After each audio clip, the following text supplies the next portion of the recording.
You guys look good. You guys look good. Yes.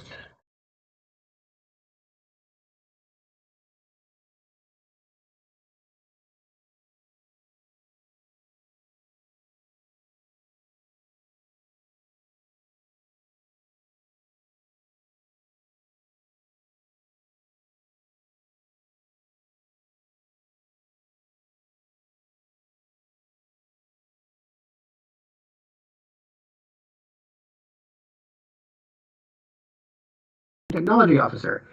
Jody's been the CTO for about 3 years, but recently added the product organization to his portfolio as well. For more than 16 years, the internet has relied on Stack Overflow and Stack Exchange, these resources that you have helped to build, for accurate and trusted advice on all manner of topics, from traditional software engineering to music theory to cooking, and they've done it all in multiple languages. It's an instantly available, always-on resource for finding the answer to the hard question that you stumbled on and just can't crack. But that didn't just happen. It took millions of hours of work from dedicated people around the globe, all dedicated to the idea of sharing what they know for free reuse. The internet owes you and each of you a massive debt. Over the last couple of years, we've seen a need for an expansion in what Stack Overflow does and what value it provides to the world. With the rise of LLMs, which desperately need accurate data, our role is morphed somewhat. And who knows what's coming at us next? So our format for today. First, Prashanth will take us through what we believe one future for Stack Overflow could look like. We're going to open the Q&A during this presentation as well, so you can submit questions there. Use the Q&A feature found on the lower right-hand side of your screen as we go. After Prashanth finishes up, we'll move into answering those questions. And we've already had a huge number of questions submitted through an online form and our posts on site. So we'll be using a mix of those and the live questions that we've submitted here today. Where we have similar questions, we'll be picking one. And we already have far more questions than we could get through reasonably, but we're going to attempt to cover as many of them as we possibly can. And so let's get started. Prashanth? All right. Thank you, Philippe. Hopefully folks can see the screen. I don't see the slides on my end, but hopefully it changes on the main platform.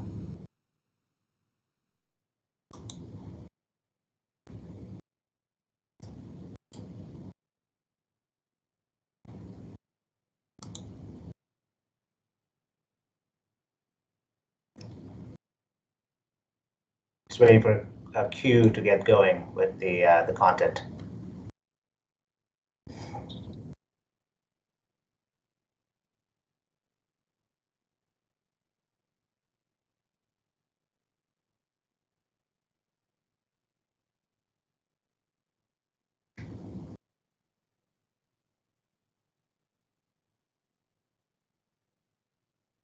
Okay, let's try this again and see if we can fix the audio here.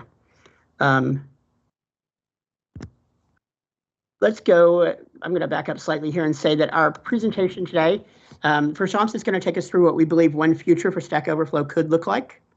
And we'll open the Q&A during this presentation as well, so you can submit questions there. And then after Prashanth finishes up, we'll move into answering questions. So we are going to get through as many questions as we possibly can. And we'll get started. So Prashanth, I'm going to ask Sam to put up these slides and let's get started.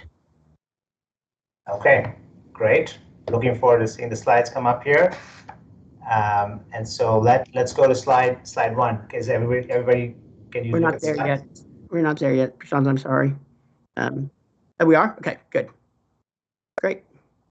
Okay, so let us proceed. So hopefully slide one's up to everybody in the stream. So welcome again, everybody. Thank you for taking the time. Appreciate you spending some time with us today. It's always a pleasure to talk to our community members. We wanted to try something new in this format, directly doing a video AMA with you. So we're excited about this and looking forward to your input and your feedback.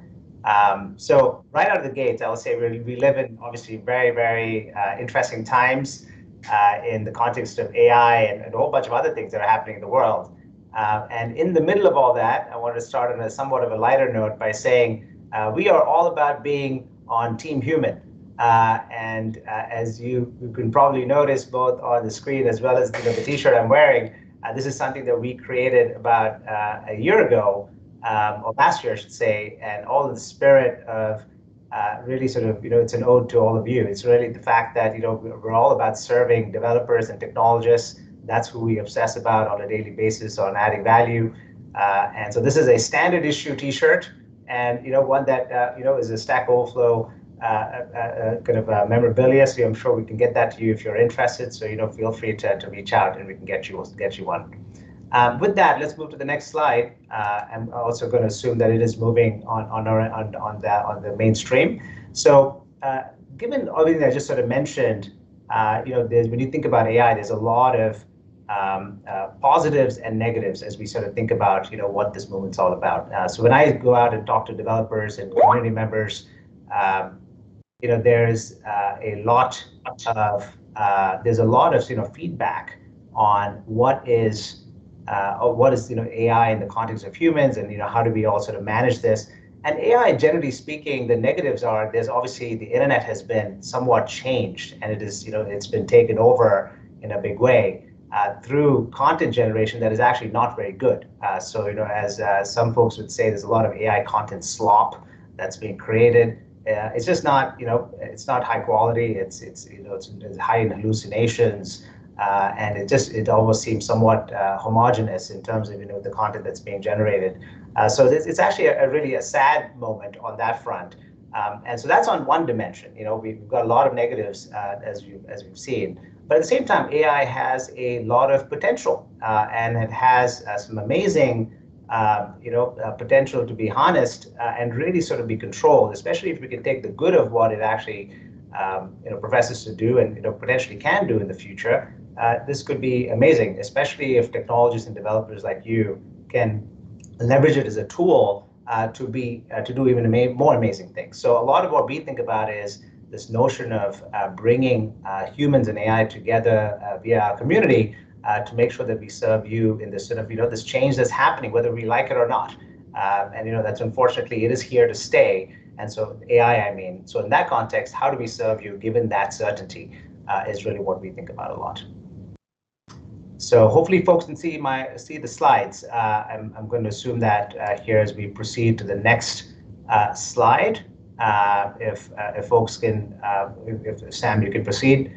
And so in that, so what we also have been doing over the past several months and quarters is that we've been talking to our founders. I spent a lot of time with both Jeff and Joel, and Joel I've been talking to for literally every month for 5 years on a regular basis, and he's been an amazing guide as we've sort of navigated through some of these sort of changes in the ecosystem. More recently, I've re-engaged with Jeff Atwood, who's also been a huge supporter of what we're doing. And generally, if you think back in the day, Joel used to talk about the fact that Google search was the user interface of Stack Overflow. People went to a Google search result and then landed on a Stack Overflow answer. And that is what it used to be, has been for over 15 years. And now what has happened is that we have seen a change where people don't go to Google search only. They seem to go to Google search, but they also go to other Gen AI tools like the ones that you're seeing on the screen. So the ChatGPTs, or whether that is GitHub Copilot or any of the other the tools like Slack or Microsoft Teams and Jira and all these other places that you spend time on.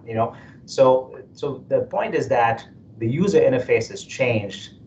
The previous user behavior seems to have changed. All of you have told us, by the way, even in the developer survey, that 70% of you are very interested in using AI tools. Only 40% of you trust what's coming out of these things. So we want to be wherever you are in order to serve you. So if you're spending time through Google to do that, that's what we did back in the day. Now we want to be where you are, which is all these AI tools. So we've been working hard to do that by integrating into all of these tools so that we can surface Stack Overflow content at the right place, right time as you are engaging in these tools. And that also not only for you to be able to access the content, but also if you're unable to get the answers to your question through those tools, to be able to actually ask your questions through those tools and actually place them on Stack Overflow. So us as a human community can answer them, can create new knowledge. The people that do respond to those things get recognized for their expertise. And with this new knowledge that's being created, of course, can be used for future AI models, et cetera. So the world goes around in a very sort of in a complete sense, and there's a symbiotic relationship. So that's really what we've been thinking about, what we call, by the way, knowledge as a service. That's what that's about. And if you go to the next slide, it shows you the notion that we are now, we've got multiple partnerships that we have established with many of the AI labs, with the cloud hyperscalers. Some of these we've made public, like Google Cloud and OpenAI and GitHub, and also several more that we've done behind the scenes that are not public, only because we just have not announced them publicly. And we're in process of doing many more of these as companies reach out to us after they've discovered, originally, by the way, pre-2022, they obviously leveraged a lot of the data on the open internet and discovered the value of the amazing corpus of information that we have, that all of you created. And more recently, after 2022, we have some of them reached out to us, and so we reached out to some of them to say, let's formally establish a mechanism where they can license the data, and also for us to be able to integrate into their tools so that we can be useful. So this has been a really an important moment as we help them with things like pre-training their LLM models, for things like tag and indexing, a whole bunch of other use cases that are to actually address those other issues, the hallucination issue, the AI slop issue that I was talking about, all in the spirit of serving you, the user, as you engage in these tools. Next slide. Is generally, if you think about the trends underway right now, there's everything from what I just mentioned. So companies like the AI labs and the cloud providers have begun to think about the fact that they have to establish a new business model. Previously, you went to a Google search, and that sent traffic your way, so then you could monetize that through something like advertising. The entire business model of the internet is changing literally in front of our eyes. Right? Search and the open internet has become it's a real threat to the open internet because of the rise of AI. And so there needs to be a new model that supports content creators, that supports companies like ours, so that this can really progress in a way that the world can sort of keep moving forward, where people produce new original content that's high quality, it's curated, people take a lot of pain to do that, and then that can be used in all the user interfaces like GenAI and others in the future. So accuracy, super important, as we've already talked about, and we can talk about specifically with Stack, our role there. The fact that companies have a very, very low tolerance for risk, because if you think about if you're working for a big bank and you're trying to build an application, many of you may be at banks, imagine the risk if you're introducing something that is of low quality or something that's hallucinating inside your company. That's not easy to deal with, especially with high regulatory environments and so on.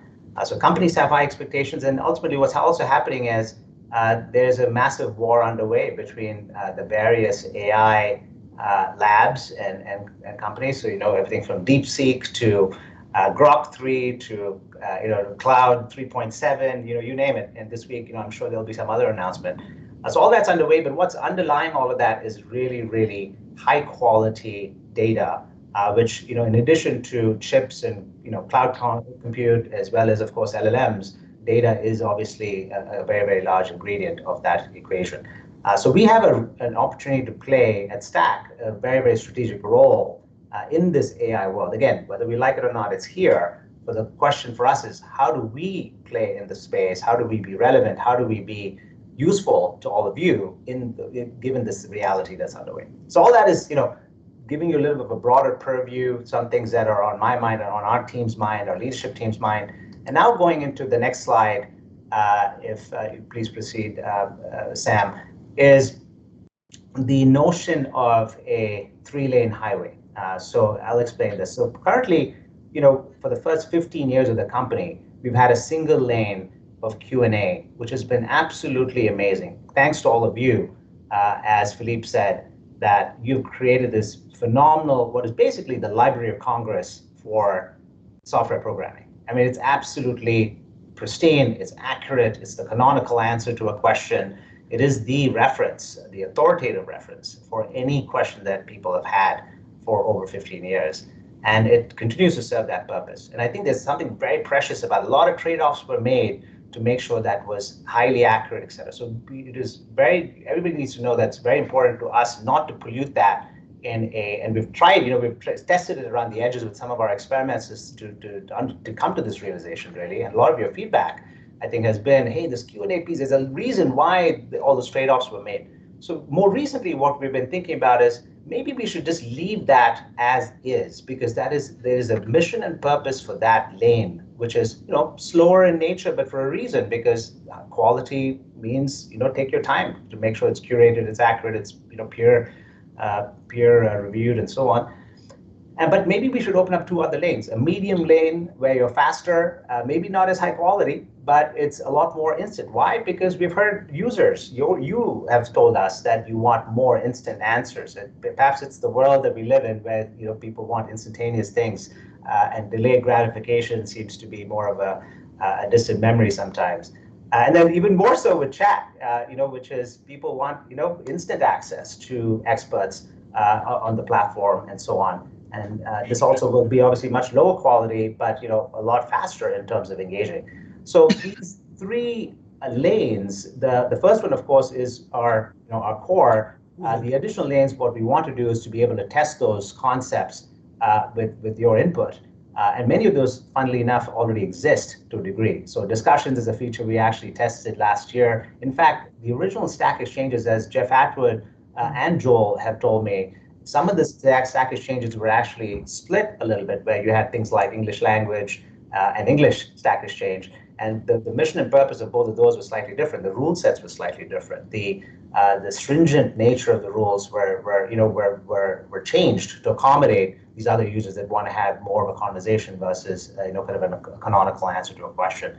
And same thing with chat. It actually exists on our site, but it's buried deep down in the site, and we want to be able to elevate that so all of you can engage more real time with experts. So net, we want to test these, keeping this quality versus speed trade-off in mind, but we also want to make sure that we do not change the core Q&A pristine, high-quality nature that all of you have spent your blood, sweat, and tears investing into over the past 15 years. So to visualize this a little bit more, today, this is what, if you go to the next slide, today we have this canonical Q&A library, which is very, very high quality, and it is the knowledge base is sort of how we are recognized. If you think about, even though we say community, the reality about Stack Overflow for the first 10, 15 years was actually we were a lot more of a knowledge base than we were a community. And this is reflected just in the form factor of what we've established. A lot of people came together implicitly as a community to create this amazing Q&A platform and create this knowledge base. But it is not necessarily communal in that people are not necessarily engaging in all the ways that they want to. So if you go to the next slide, the future includes many more form factors that, in addition to creating a very high quality knowledge base and keeping Q&A at the heart, what we want to explore is to add more communal features, if you will, where you're able to do those things on those other lanes that I described. Faster, medium speed, and faster speed lanes, where you're able to engage with the experts, because all of you are here to help each other, and that's really ultimately the motivator of why people came together. And to also help you with your careers, because there's a tremendous amount of change happening about software development jobs.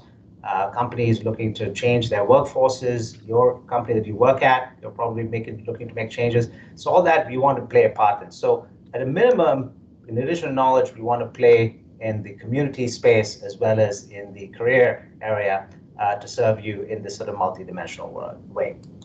If you go to the next slide, we are at Stack are a very mission-driven company. I mean, I can tell you for a fact that everybody in the company is here for that reason, to serve our developer community, our technologist community.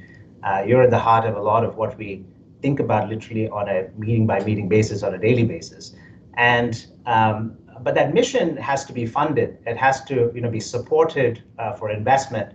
And the platform that has been created needs to be invested in on a constant basis. So we're not a nonprofit, or we're not a sort of philanthropy, the product of a philanthropy. It's more, ultimately we have products that we have built over time, initially the advertising business, and more recently, even when I came on in 2019, the goal was to build more enterprise-centric products. And so there was an early experiment with the Stack Overflow for Teams, which is the private version of Stack Overflow that companies use. Now it's used by hundreds of companies and enterprises around the world.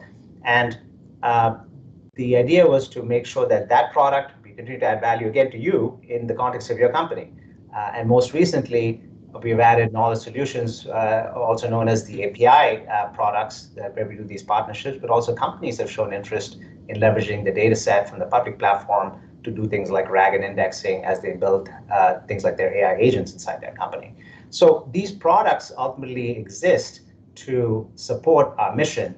And ultimately, it's important for us to be able to do that on a sustainable basis. And we're very, very pleased that, we have got this diversified portfolio of products over the past several years that has now allowed us to now come back and reinvest in the community in a very meaningful way. So next slide, I would say, but all of this, when we say about building the future, just so you know, we want to do it with you. You as the community, we can't do it on our own. We can't do it in a vacuum. Just because a few of us have ideas, it has to be in concert with you. And we sometimes people assume that we only have a single place where we get input. We have a lot of input from community members. We meet with them in real life when I'm out and about meeting with, for example, customers, or if I'm at a conference, or customers, especially in our Teams business. Community members come up all the time about their experience with us.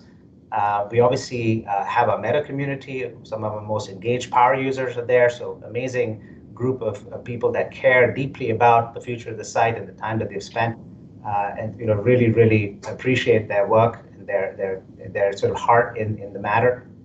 And also things like our surveys. We send it out to 50,000, 100,000 people. That's how we found out that 70% of you want to leverage AI tools, and only 40% of you trust it, as an example. And we listen and we read all those things very deeply.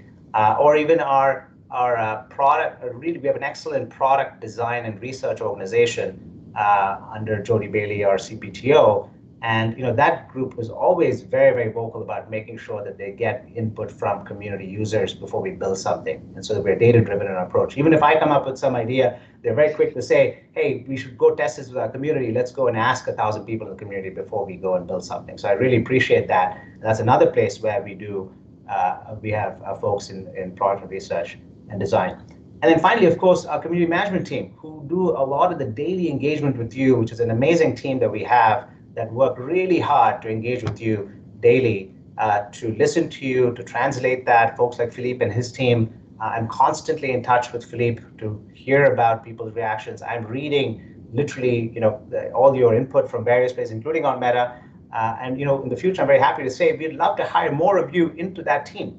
We've done it in the past. We've got members of the community in our community management team. But as we open up more roles, we'd love to see you nominate somebody, let's say from the Meta community or the broader community, to join our community management team. Because again, we are looking for perspectives so that we can build the future with you, not just for you. And that's something that is very important to us. And next slide, just to sort of wrap up, I'd say as an example of this, I'd say that more recently this has actually happened even before I joined the company in 2019. The homepage was changed to sort of this marketing page that showed things like talent, job listings, etc. And that was the purpose back then. And more recently, we heard a lot of input saying, hey, the blog.net homepage should just be the questions. So I want to go straight to that and be able to answer the open questions that are out there on the site. And so we made that change, not too long ago. And it looks like it was received very well by all of you. So that's one example of many to show you that we're very interested in making changes that make a difference to you and add value to your lives. And that's why we're here, to serve you foundationally. Otherwise, we wouldn't be here. So thank you again. Hopefully that was illuminating. And now we can go into Q&A so that we can get into each of the questions. All right, back to you, Philippe. Great. Thank you, Prashanth. I appreciate that very much. I'm going to start with a couple of questions that came in from chat while you were talking. The first one, let's throw this to you, Prashanth. We were asked, you were an antidote to the Experts Exchange paywall. Are you considering a paywall of your own? No, the answer pretty quickly is that absolutely not. I mean, because we are very much a believer in the open internet. I just want to be very clear about that, right? The internet is closed for different reasons because of the evolution of the web as it relates to Gen AI, as I was describing. people have now gone from search to leveraging these AI tools. These AI tools have sucked up the internet, not good or bad, it's just that's what's happened. And as a result of that, we've had to sort of adopt. We still want to be 100% committed to make sure the community, all of you, have 100% open access to the content that, by the way, you generate. So it's really rich for me to say you don't have access to the stuff that you actually put your own effort into. So that doesn't make any sense. So absolutely for you to have 100% access as a community member. At the same time, we want to be able to work with these companies that are leveraging this content. By the way, for what purpose? To make sure we can invest it back into this platform and community to serve you, so that this company can be sustainable for the long run and can exist for decades. And so that's the idea, is to be open to all of you and to be, let's say, gated to companies that want to leverage this content for commercial needs. Great. Thank you. Jody, the next one is for you. Prashanth mentioned both chat and discussions. Discussions has some problems right now, and chat is wildly outdated. Are we going to put money there and invest in that? That is our current plan. We're looking at different modes of interacting, different content types. Those are the two most obvious. We have platforms that exist, and we are planning on investing in a solution. One of the things that's really important to me is that we partner with the community and understand what the constraints and risks are, and that we address them to actually deliver great solutions, right? I know that we've, discussions we put out there largely as an experiment is half-baked. I think it would be maybe generous. And if we want to have a real discussion, we've either got to fix it or find another solution, right? And my commitment is to deliver good solutions. They may not be perfect out of the gate, but we are investing. I think there is a question later about the level of investment. Just as a reflection of the commitment, I know Prashanth talked about having different, ways that we make money in the organization, and one of them being, our SaaS product. Based on what's going on in the industry and our commitment to the community, we've actually shifted a significant portion of our product and engineering resources to the community from other areas in the company. So we've got a pretty sizable investment across the product and engineering organization. We've probably got roughly 60 product engineering people that are focused on these two things, as well as a few other things that we're exploring. Great. Thank you. To those of you who are watching, I'm aware that we're still having audio issues. I apologize. We'll do the best we can to muddle through it.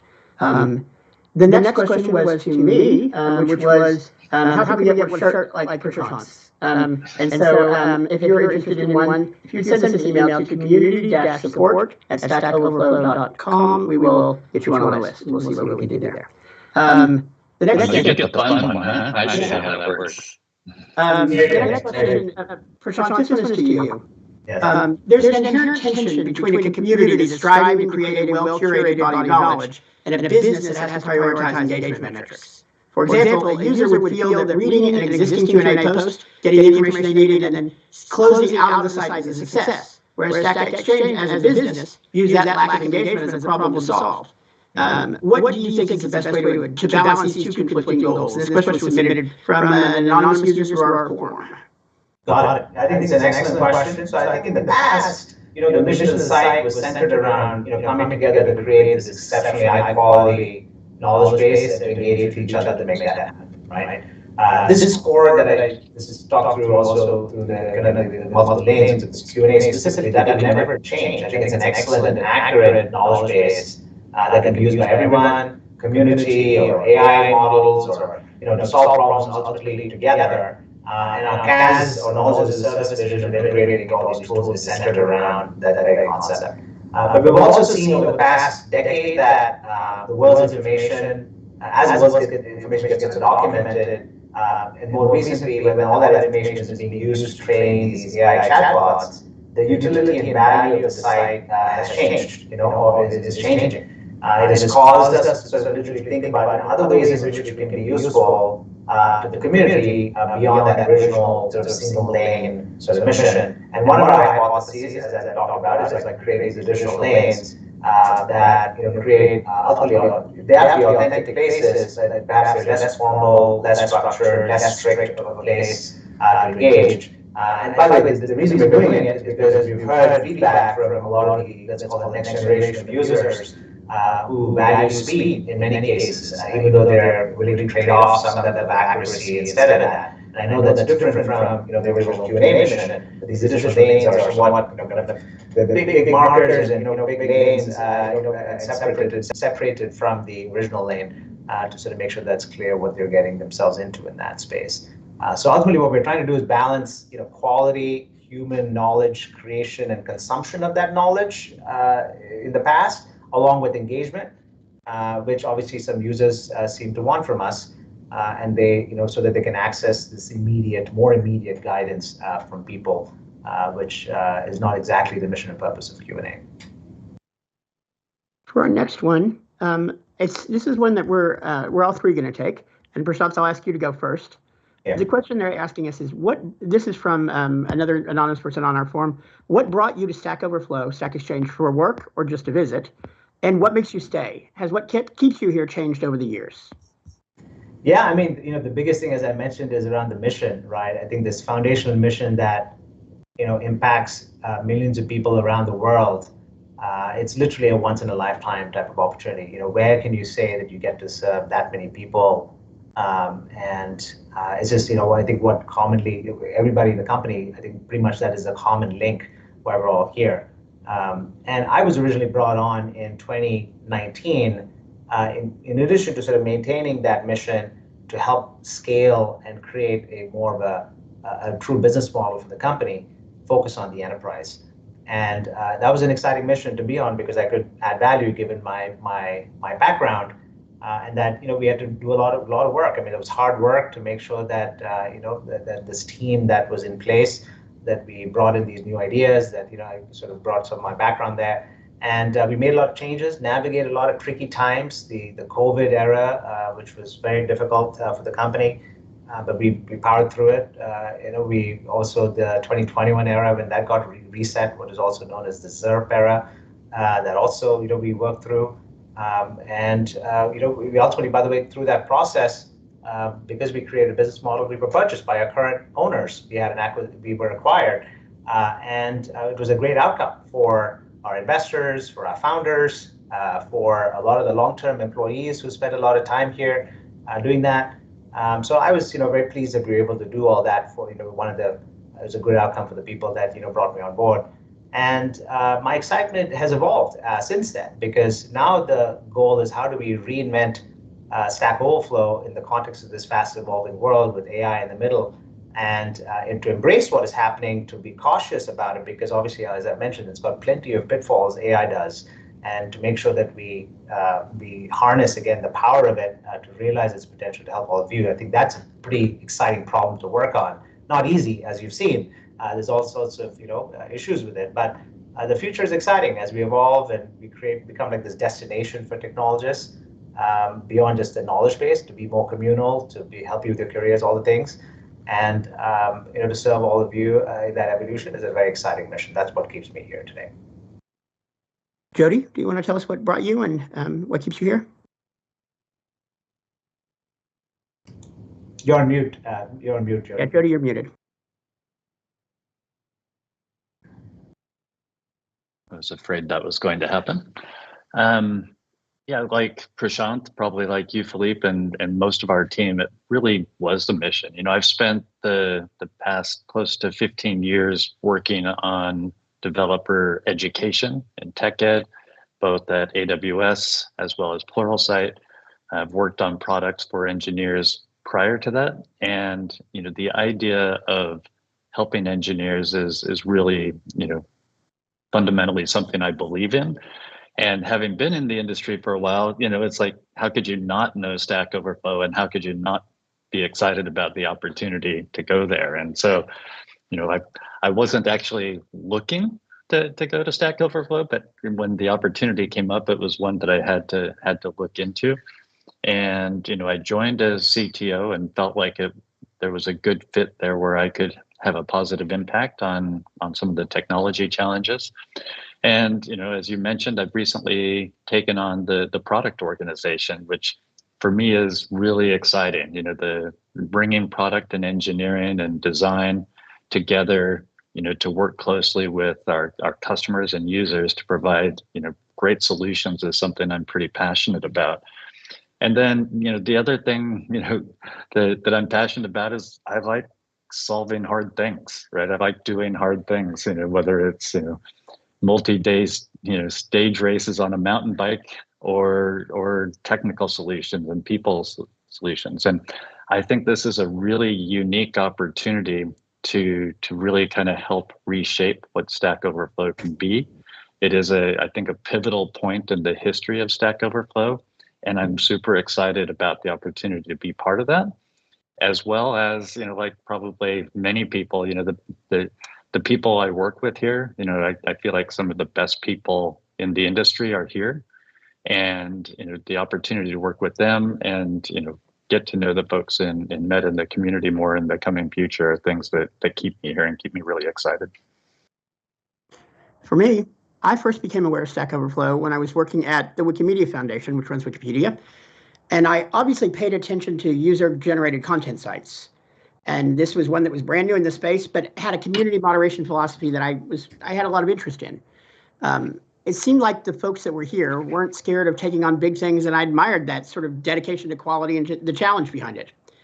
So later on in my career, when I was looking for a job, I decided I wanted to actually build the stuff that I'd been talking about building for so long, and as a contributor to a team. So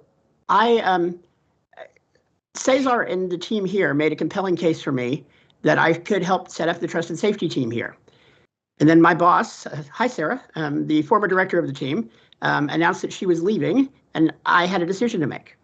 I still wanted to build cool stuff, but these jobs don't come up that often, and I felt sure I could be a contender for this one, and I didn't know who we'd end up with as a boss if I didn't throw my hat in the ring. So I did, and then someone made me a vice president, and that's the origin story. But as to what keeps me here, I'm focused on one thing: the people, both the folks on the staff, on my team, and in the community.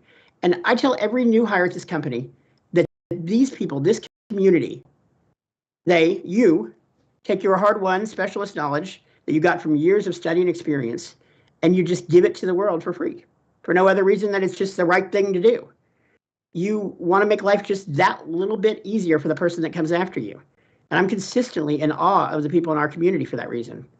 But I stay because I feel like I can still contribute to making your lives a little easier, or maybe just minimally tougher. But for those folks that at work that I'm saying this stuff to, they are some of the smartest, most driven, most passionate people I've ever worked with. I couldn't be more serious when I say that I've not talked to a single member of this staff that I didn't find fascinating and wouldn't love to sit and hear more about. And the ones that are on my direct team, the community managers, are some of the most talented people working in this industry. They are a close-knit team who comes to work every single day just looking for ways to make a difference and to make your lives and the lives of our users just a little bit easier. To improve a process or a system or fix a problem. It's an honor for me to lead them, and it's a job that I'm excited to do every single day. Prashanth, the next one is for you. This comes from C+, one of our users. And C+ asks, what mistakes do you think you've made since taking the CEO position? What would you have done differently if you had the knowledge and experience that you do now? Yeah, it's a fair question. I think as it relates, there are a few things come to mind. I think the first one is really probably have tilted more on fixing this content creation issue much earlier. And so maybe opening up these lanes a lot sooner. Because the content as the world sort of creates or documents the Library of Congress on Stack Overflow, all the knowledge on programming, the incremental new things to be documented, there's kind of a difference in kind of the volume that originally started out with versus in the future. So we need to create new ways of engaging people, as we've talked about, especially the next generation of users who have other mediums. So I wish we had explored that a lot sooner than at this point in time when we have to work with a few other things. So I think the timing of that could have been much better. Alongside that would have been investing in the public platform, a lot more consistently over the past several years, even as we sort of focused on the team's enterprise business. We did that because of focus and wanting to sort of double down resources on a thing that we said was important at the time. But at the same time, I can't help but think, maybe we should have allocated more to do all the things that we're talking about now. Back then, a little bit, even more balanced way. The other probably mistake was, I think, overhiring in 2020, 2021, and this is the pre-ZERP era. That the economic cycle was all in sort of an overheated mode, and then it ultimately sort of all corrected itself in 2021. And so much like a lot of other companies, we had to do personnel cuts, and I think that one in particular I think was very difficult for me, as people who know me best, including at the company, know that I'm a very approachable, or aspire to be an approachable leader. So I generally know pretty much everybody in the company. So when we had to do that, it felt really gut-wrenching for me to go through that, and that was difficult. So that was certainly, I think, a mistake. And then finally, I think doing this sort of thing a lot more often. I think we have not necessarily created a more uniform way for me to directly speak to you. I've relied on our community management team, or relied on my in real life engagement with community members. And I think these sort of forums always, I wish we had spoken, we engage more, including in forums like Meta, where I know there's a lot of great engagement, and some of our best power users exist there. So I wish I had spent more time, but I've had to sort of balance a few different things, and this is where it's ended up. And so looking forward to the future. Thank you. Jeff, Colleen V on the sites asked us, what is the problem? Sorry, Jody, not Jeff. What is the company doing to attract and retain experts to answer questions? That's a great question to start with, and I think we've talked a little bit about it already. I mean, over the years, I feel like the bar has just continued to raised. We've raised the bar's gotten higher over the years in terms of being able to ask a good question on Stack Overflow, as well as to be able to answer it. And I think people and the way people interact has evolved over time, right? So, we've talked about the possibility of different mediums, different content types, whether that's chat or more informal discussions. We also want to explore, other mediums, things like video or other ways of helping people get started, or meeting them where they are even. Additionally, we've done things like Staging Ground recently, where we actually help people create better questions, and they're connected with peers or mentors on the platform that help them create better questions, which not surprisingly results in more answers and better answers. So I think there's a lot of things that we've got to look at. It's intimidating to ask a question on Stack Overflow for many people. How do we address that? How do we help people kind of graduate, if you will, from that first question asking experience to somebody that's more comfortable interacting on a regular basis? So pretty much everything we're focused on right now is really around how do we attract and retain experts to answer questions. Great, thank you.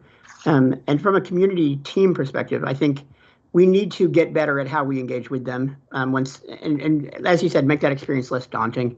If we want them to come back, we have to support them well while they're here. So that means we've got to focus on things like welcoming and onboarding, which I know your team has just started to do some work on. So I'm very excited to see how that works out. A question from the chat. What will you do? What will Stack Overflow do when you run out of new questions and answers? People just are not posting as much these days. Prashanth?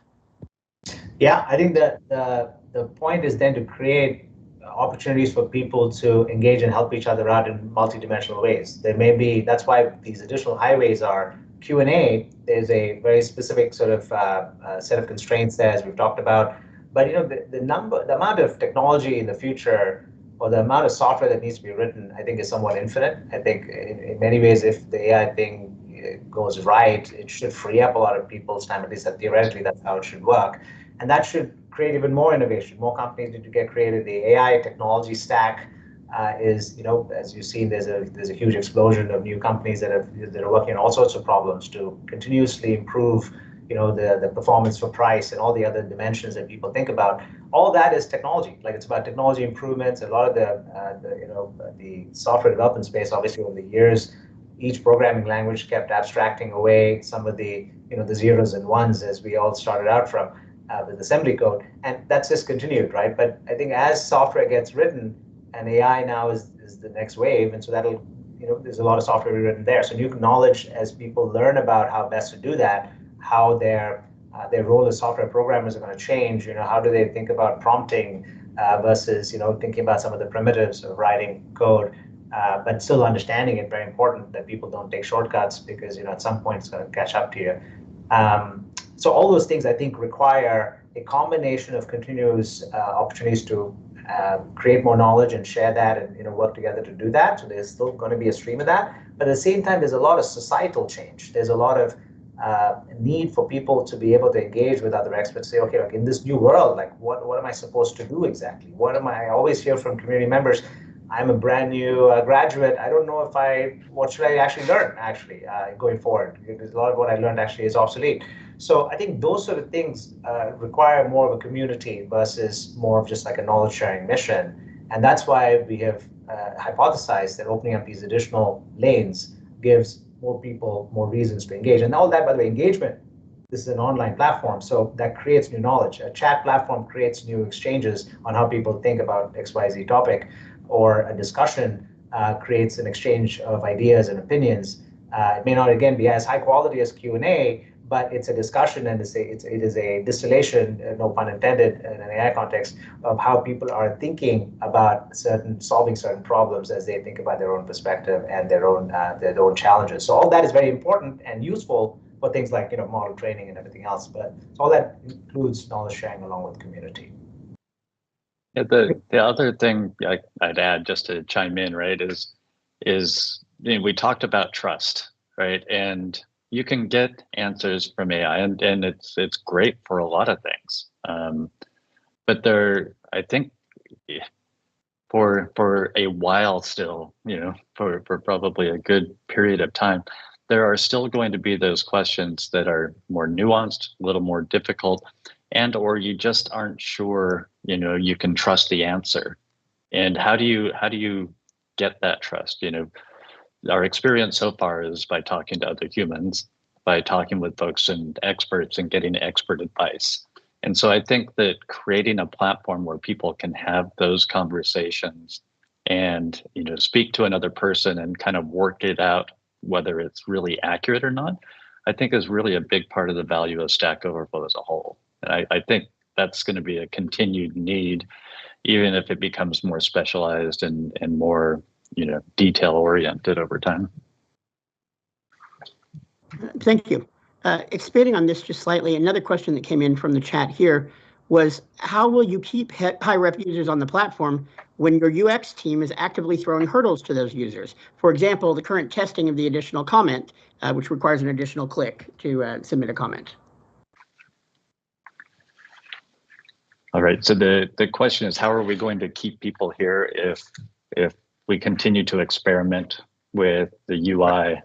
Yeah, so the whole point of experimenting is figuring out what works and what doesn't work, right? So I don't imagine that everything we do is going to suit everybody. And so, the point of the experiment is to see, overall, does it increase engagement? Does it make it easier for people to get started? Can we eliminate dead ends in the platform so that users don't try to do something then not have the ability to do it? Is there a way for them to, if they can't vote for something, can they at least say thank you and do it in a way that's not disruptive to the comments, et cetera? So, we're going to continue to evolve. I know our design team is passionate about creating good experiences. And so nobody's trying to intentionally create roadblocks, but are instead actually trying to make it easier for more people. Great. So the next one, I will take a stab at, but if either of you want to jump in, feel free. And the question is, what is being done about the toxicity problem on Stack Overflow? High reputation users tend to disagree, but the far and wide consensus among developers online is that too many of Stack Overflow's frequent answerers seem to have a real contempt for the less learned. What is Stack Overflow doing or planning to create a more welcoming environment? And this is anecdotally one that I hear quite a lot. It's an important question. And we've done a lot of work over the last couple of years to set the right environment and the right tone for people to be successful on the site. Principally, last May, we rewrote and began enforcement of a new and stronger code of conduct. And our trust and safety team is constantly revisiting that for gaps or areas for improvement. The very first section of that code of conduct says that we expect all users to treat each other with kindness and respect. And now when we as a community fall short of that, I would hope that folks could discuss and come to a resolution. But if needed, we have moderators, and my team will intervene to ensure that that's the case. Now, usually this enforcement comes in the form of a friendly chat, pointing out expectations, but we have been and do issue formal warnings or suspensions where required. But when we think about community moderation that's at the heart of Stack Overflow and this whole network, we're all taking on small pieces of moderation work. And even as things as simple as like up or down voting content, that's a moderation task that indicates quality. So modeling behavior is another part of that community moderation. So when we're modeling the behavior that we want people to see and remembering that people of good faith can disagree, that helps. Obviously, anybody can have a bad day. But my 25 years of experience in this space tells me that most people, when you approach them with courtesy, regret the outbursts that they had, and that they're more than happy to correct it and apologize. So modeling the right behavior is critical, not just to resolve the situation, but also to serve as an example for others. But we know that new users have found it difficult and scary to ask questions. So we decided they needed sort of a sheltered experience. And we kicked off the staging ground, which you probably know is that sheltered experience for new users. The whole area encourages helpful interactions, not toxicity. It's architected for that from the very beginning. So we've got 3 angles of attack on this problem right there: policy, behavioral, and technological. But we're not just like resting on our laurels for that. We're committed to continuing to improve the experience for users on the site, and to doing so using smart, well-conceived, and well-designed tools. Okay. Yeah. Maybe a couple other points just mentioned. I think is that the Q&A single lane that we have at the moment, just the design principle. I think thinking back to that, everything Philippe said is accurate. But the original mission of Q&A was to keep the standards super, super high. And I think that is the root cause a little bit of, or the consequence of the position, I think, is what we're seeing with some of this, right, where people find it difficult to actually, let's say, a simple question or something that's already been asked, and the reaction is quite specific, saying, look, it's already been asked as an example, or it's a duplicate and it's going to be closed out. And that is because the trade-off was made to keep the quality very high. And actually that is a very specific, deliberate design decision, which that's why that serves its purpose. At the same time, that's why we're talking about opening up lane 2 and lane 3 with things like discussions and chats, so that it's a different set of rules. It's actually not, it should not be intimidating to ask somebody on chat or somebody in discussions if you want to have a conversation, because the purpose is different. It's not to create the Library of Congress on programming. It is to have a discussion, or to be able to ping somebody or chat with somebody. Get a quick answer. Quick answer, exactly. Great. So Prashanth, the next one is for you. This is from WizWiz on the sites. And he says, why is attribution optional? Lately, the company keeps saying that attribution is non-negotiable, but then you use or endorse systems that fundamentally cannot respect attribution. So what's up with that? Got it. Thank you, WizWiz, for the question. That's an important one. I think the attribution is absolutely very important. We consider it as completely vital. It is a non-negotiable as we engage with partners. But it's also a matter of us holding them accountable when they on their roadmap, and it does take some time for partners to incorporate that into their AI tools as we do these partnerships with them, and where they get licensed access to the data, as an example.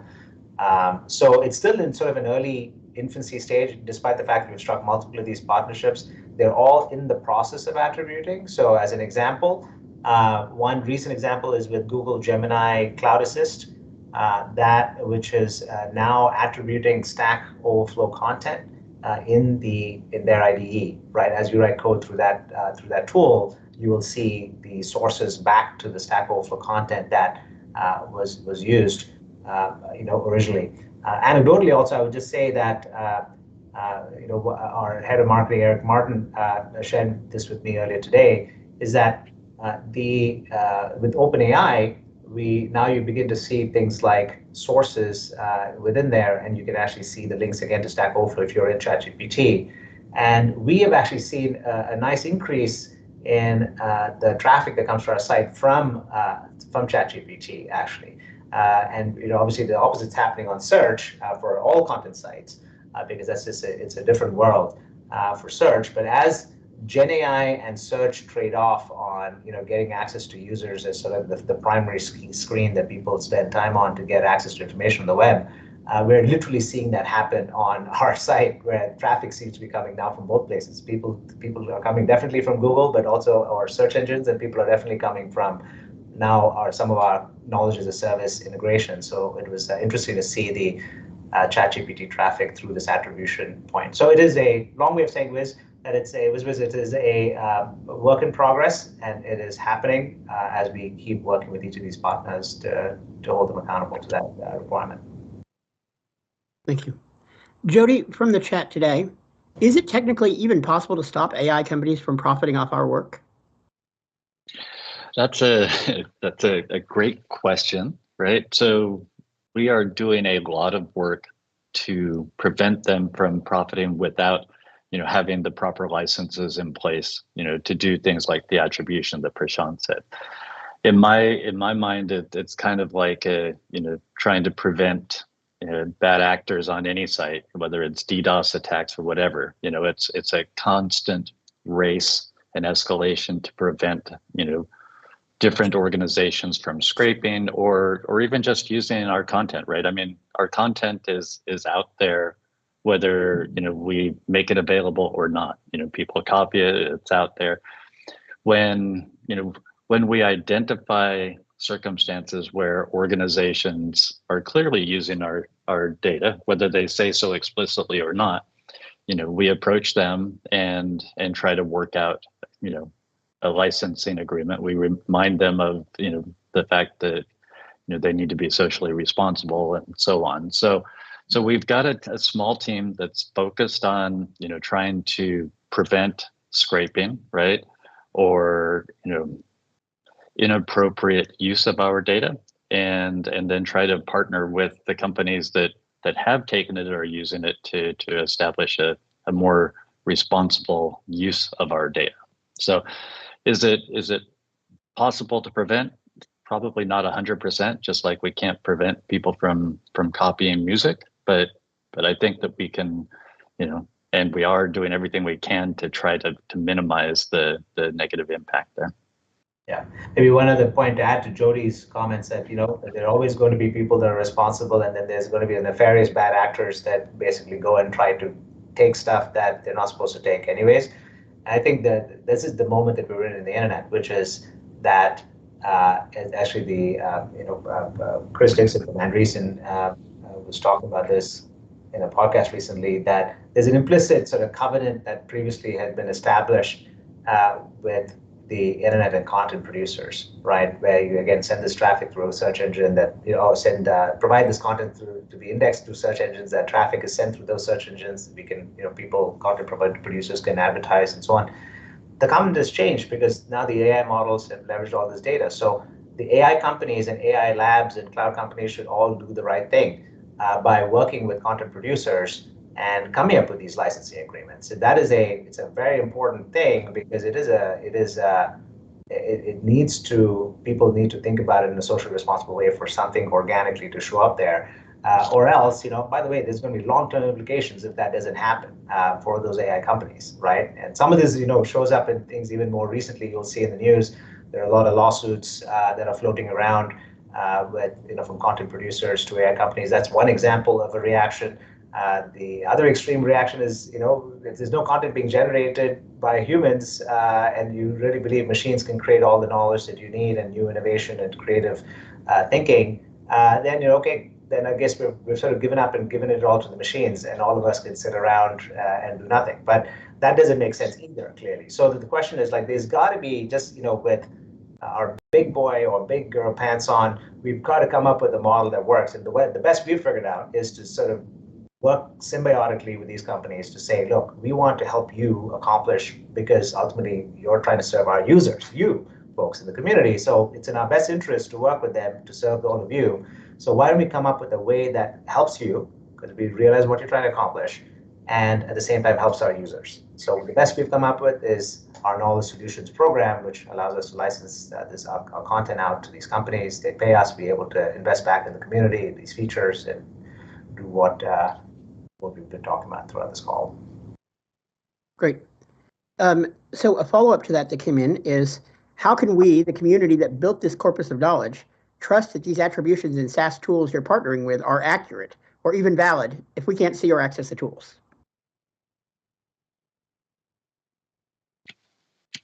Go ahead, Jody, if you want to take that one.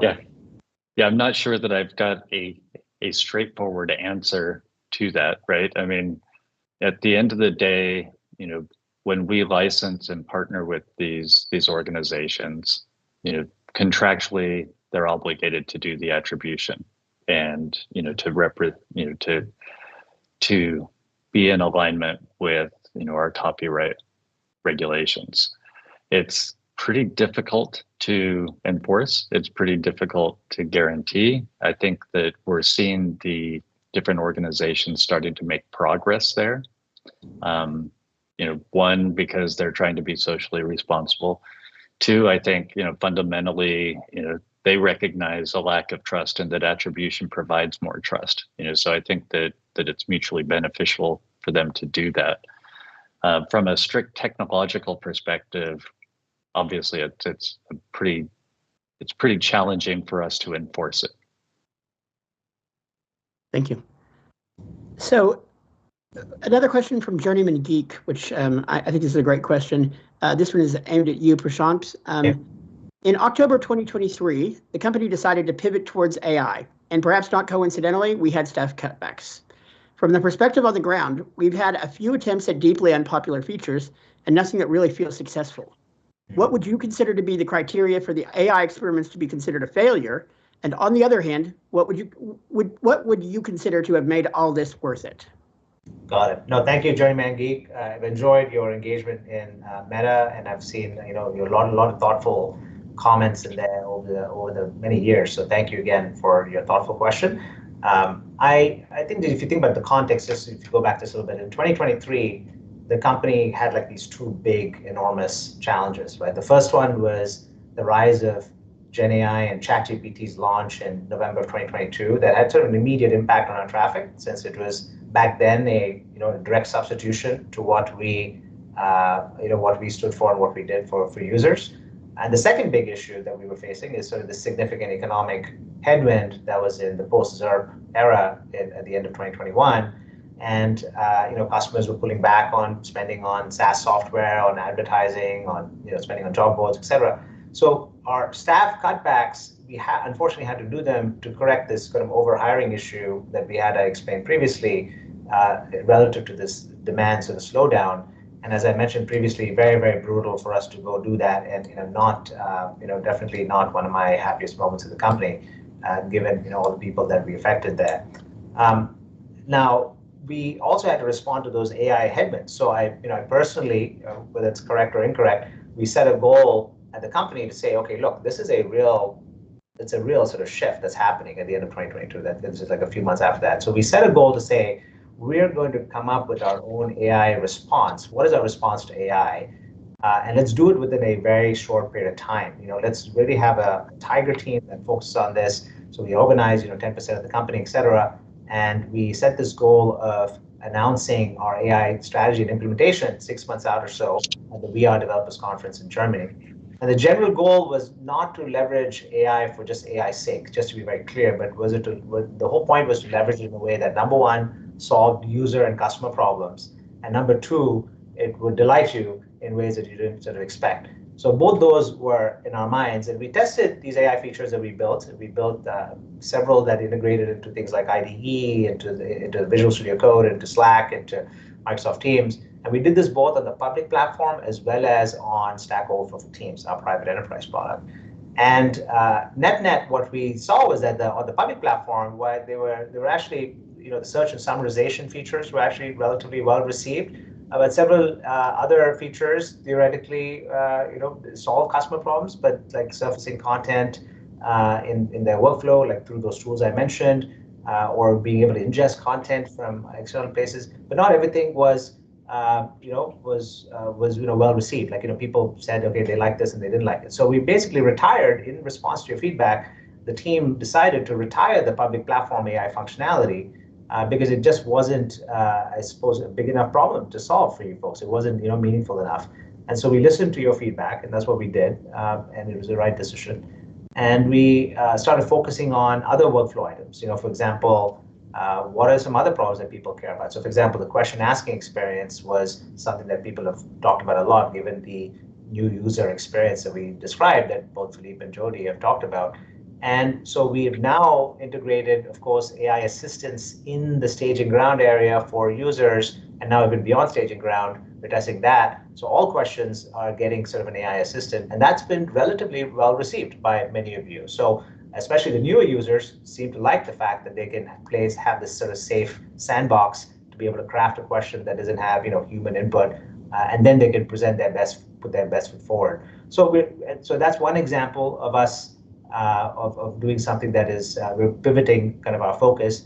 And then same thing with the answer experience. We want to also be able to say, how do we test AI in that context? Is that useful when people are writing answers? People are getting used to getting prompts on how to, even let's say you write your email in Google and Gmail, you're getting fed, sentences as you're completing sentences. So should you be able to do that? That's a question for us. We want to be able to see, would you find that valuable? So we're constantly going to test and make this site solve your big problems basically, and really sort of help you get unstuck in any of your sort of workflow items, to be able to ask questions, get recognized, find jobs, and so on. And if AI happens to be the answer to that solution, great. If not, no, we're not sort of married to the concept necessarily, right? So we're not going to shoehorn AI where it's not needed. We use it wherever it makes sense, and especially if you find it to be valuable. That's the most important thing. Yeah, I might chime in there too that, we do make mistakes. Not that I need to tell anybody that, right? So we've recently run an experiment of answers with AI, right? Where we were using AI to provide an answer with the idea that people could edit it to provide an answer.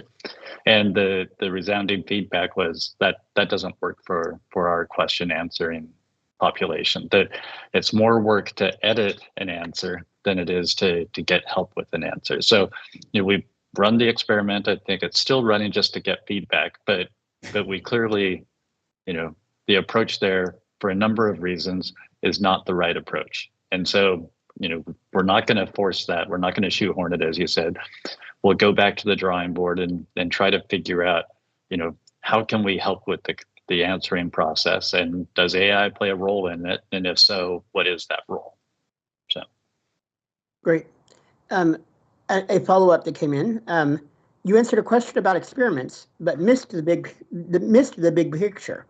Why do you perform experiments that are negatively received, even if serious issues get pointed out by the community? That's a tricky one, right? Because, what part of the community, how do we balance, feedback from the community with data? Every experiment isn't going to be well received. Our intention is to try things, even if it's not obvious to everybody, or maybe it's obvious to a subset of folks.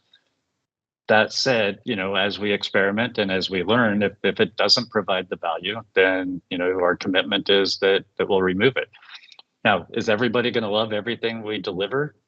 Obviously not, right? I mean, there's no way to do that. Our intention is to create a better user experience overall. We've got a lot of different types of users, different personas.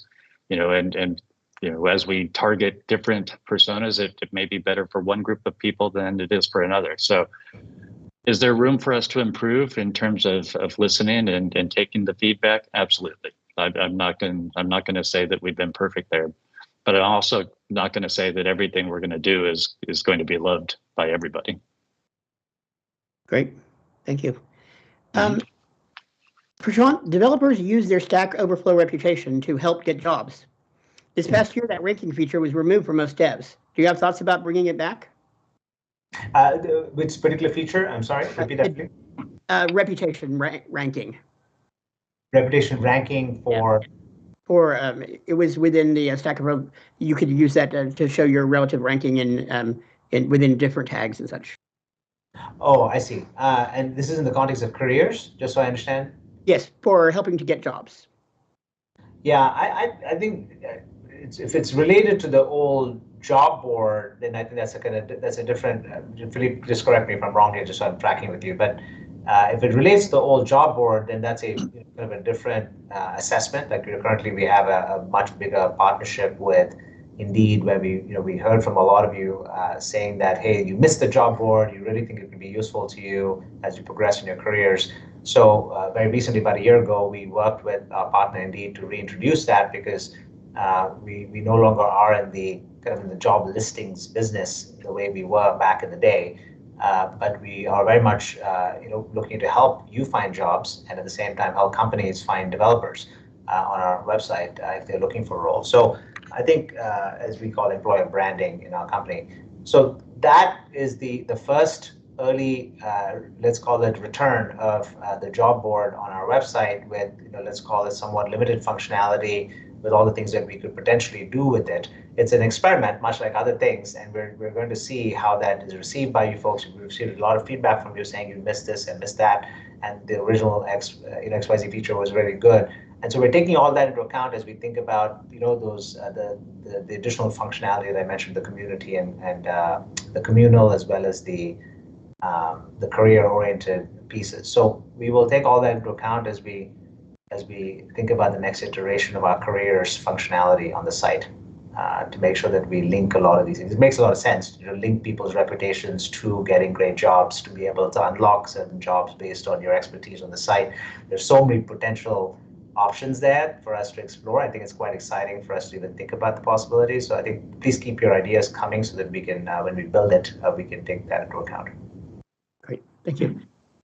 The next question comes from a user with an absolutely unpronounceable name, YNJXSJMH on the site, asks us that since the rise of large language models, the number of new questions asked on Stack Overflow has dropped from about 6,000 per day in February of 2023 to just about 22,000 in February 2025. Given that shift, are there any strategies that Stack Overflow is considering to encourage users to interact with real people rather than relying solely on LLMs? And if the trend continues with fewer questions being asked, what do you see as the future of Stack Overflow? Yeah, I feel like we've kind of talked about this a few times already. The 3-lane highway that Prashanth mentioned, right? Providing different ways for humans and people, and primarily technologists, when we talk about Stack Overflow, for them to interact, trying to identify different mediums, meeting people where they are, trying to help keep engineers in flow. All of these things are areas that we're exploring in order to, create a space for people to interact more. We talked at the very top, Prashanth talked about bringing humans and technology, AI and humans together in community, right?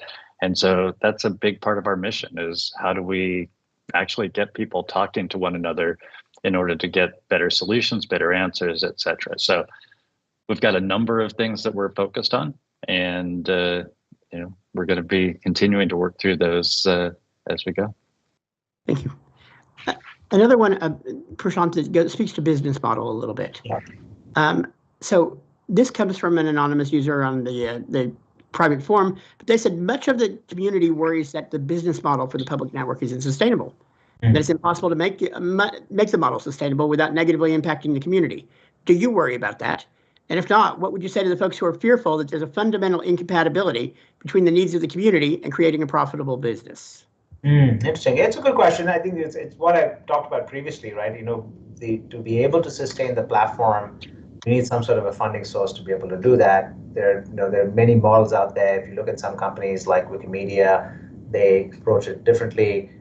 We approach it by having products that we sell to companies. That, by the way, ultimately the purpose of those products is not only to realize our mission, but also to serve you, which is our mission, by the way. So these products are actually directed to you to help you collaborate and share knowledge inside your companies in our enterprise SaaS product, as an example, or for you to leverage Stack Overflow content in your AI agents in your company, or to be able to apply for jobs at companies you care for. So again, they're all in the spirit of serving you. But if you go back in time, the foundation has always been sort of this public platform, which obviously costs money, like I said. And the original business model was ads and talent job listings, which obviously lean heavily on the public platform to succeed. And in 2018 and 2019, I joined right after that in late 2019. In that time period, the company added this enterprise product, which is called Stack Overflow for Teams, and it was independent of the public platform. And so ultimately, to address this kind of user and customer need to share knowledge inside companies, Stack Overflow for Teams was born. And in 2023, about a year ago or so, we added the next set of enterprise products focused on, of course, our data and API business, as we just talked about. And so that companies can leverage this content engine for, again, their AI pre-training needs and agentic needs and all those sort of things we've already described. So all this is to say we've tried to create many independent and diversified business models which leverage ultimately the strengths of the company to create the sustainable future for us, to be relevant both in our role and ultimately to support the investments we need to make this platform really useful for you. Also important to note, we're not a one-trick pony, and that's important. We're highly diversified, and we're not exposed to, by just like one product that's exposed to an economic volatile environment. Thankfully, we have multiple products, and so from a sustainability standpoint, I think our products. I'm quite pleased with the fact that we've been able to do that to make sure that there's plenty of ways in which the company can sustain financially, and also can obviously invest and reinvest back in the community to realize our mission. Another one that touches on the same thing, sort of more pointedly, we're asked, will you facilitate the restructuring of Stack Exchange, moving to a not-for-profit with a community-led board? Ooh, that's a very specific question. I'm not sure we would need to do that. Is the answer to that question, given what I just described?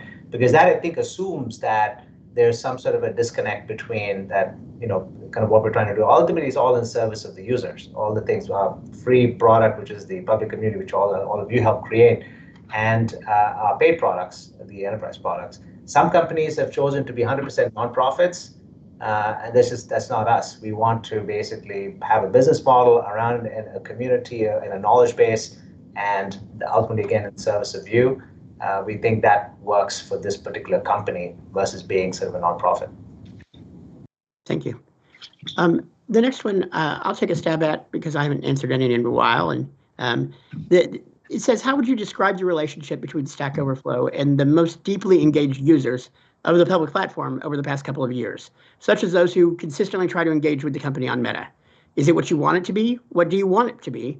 And what do you think it will take to concretely get that relationship there? So this falls into my team's line of work somewhat. And I would say that I would describe it as it's got some rough spots for sure, but we've got a lot of really positive collaboration as well. I've been a part of a number of sessions where we've been openly and very frankly discussed lessons that we've learned so that we can do knowledge transfer and avoid repeating mistakes from the past wherever we can. We've also got a number of initiatives either running or being planned that examine things like where we communicate, how we set our expectations, and how we convey things like the deprecation of a feature or tests that are intended to provide valuable data that we need, but which may not be really popular with some parts of the user base.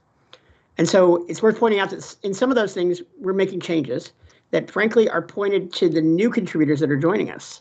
We're doing some necessary reboots of processes and tools and the ways of communication that we have, because we believe that with strong growth, we have an opportunity to improve on those things. So some things that might not be built for a power user can seem like a waste of time or can impact community trust. but that's because the feature isn't meant for you. It's meant for somebody else. Over time, of course, we want those newer users to become the power users. So some of the changes that we've been implementing and that will be implemented are disruptive change. So by their very nature, some folks aren't going to like them.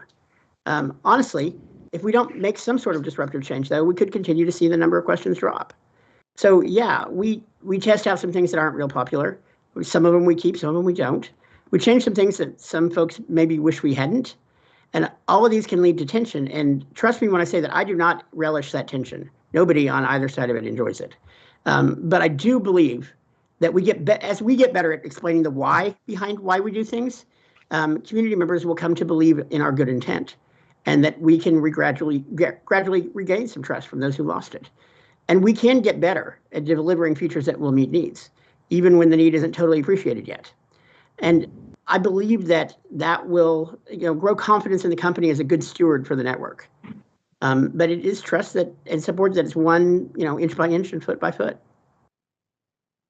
Yeah, maybe Philippe, in addition to your point, maybe I perhaps would add that sometimes I describe what we're doing as a little bit like we're governing this democratic country of about 100 million people.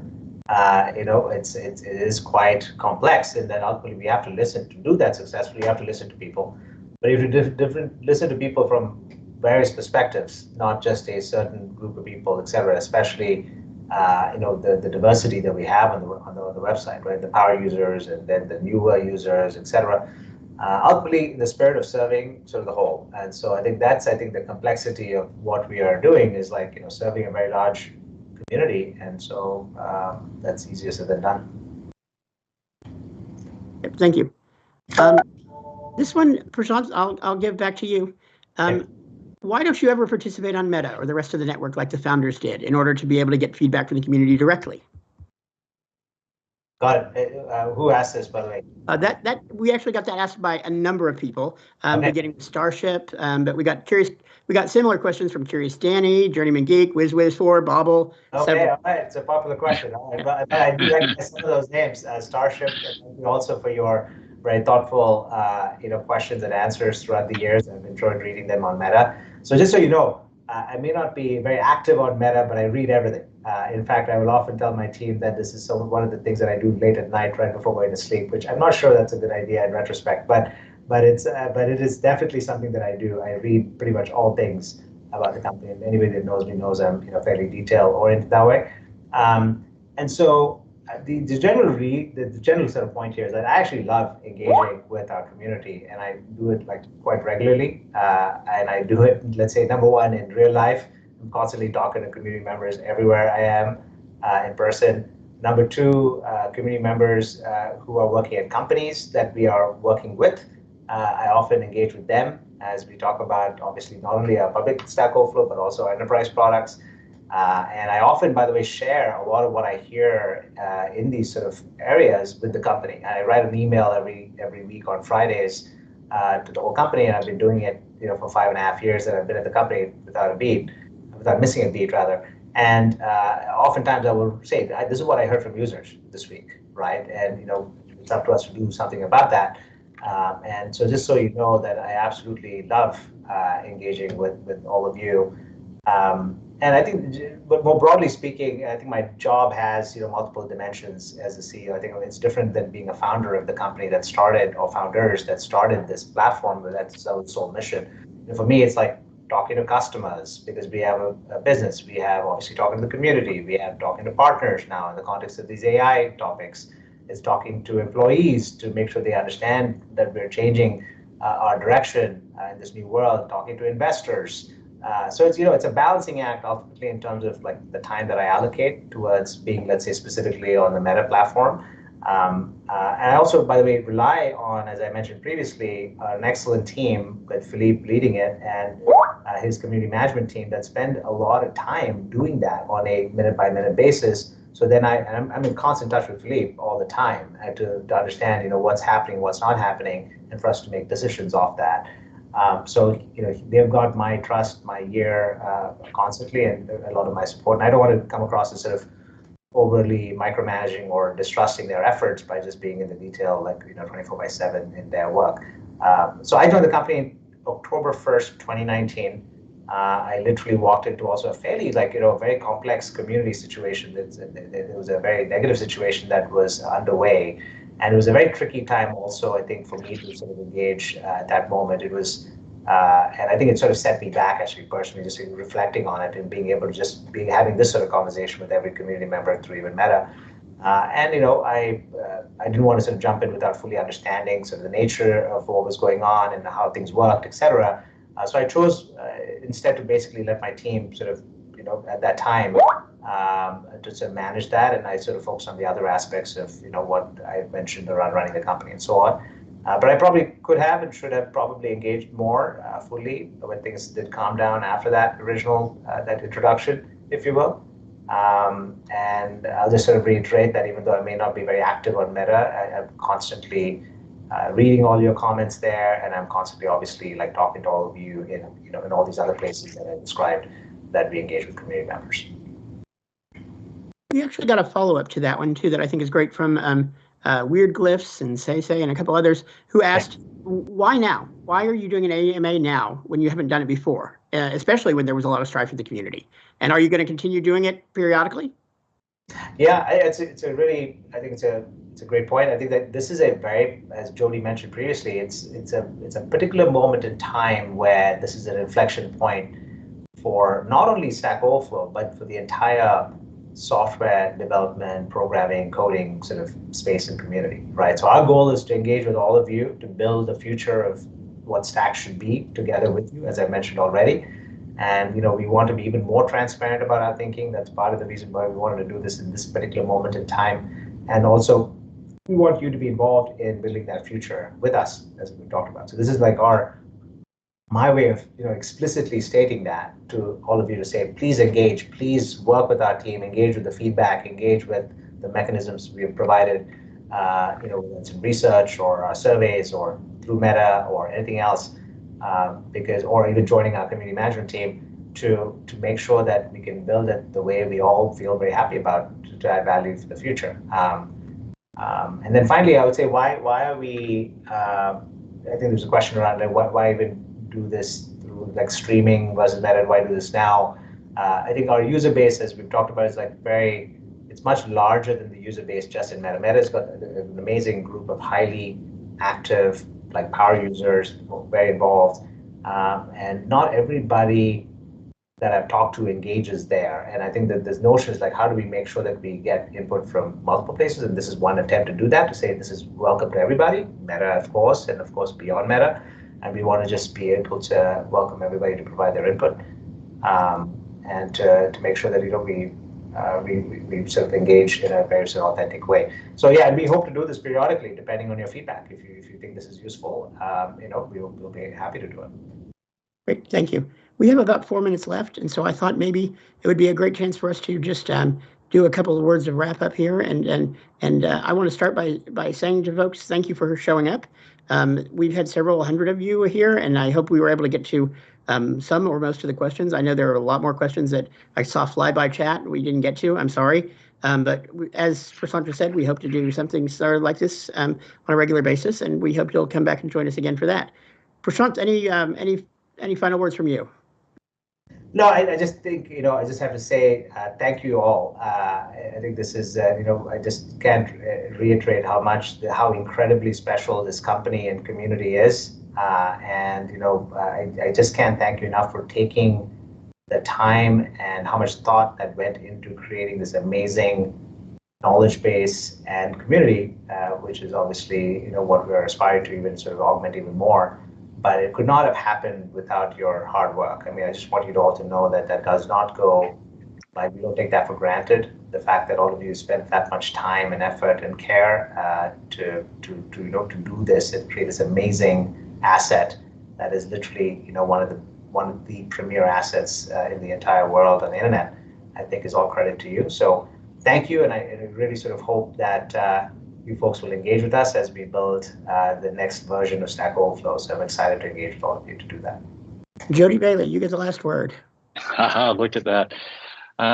Yeah, like both of you, I want to say thank you. I think the thing that I want to say is that, I'm really excited about the new role and the opportunity. And I feel like there is a big opportunity to build and develop more trust between the organization and the community. And that I recognize that, it takes more than just words, right? It takes action and continued action. And, my commitment is, to do that. It doesn't mean that, the things that my team and I deliver are always going to be what people want. But, the commitment is that we will communicate, that we'll continue to make things better, and that, I'll make myself as accessible as possible. So thank you, everybody. And, I'm looking forward to partnering going forward. Thank you. That's it.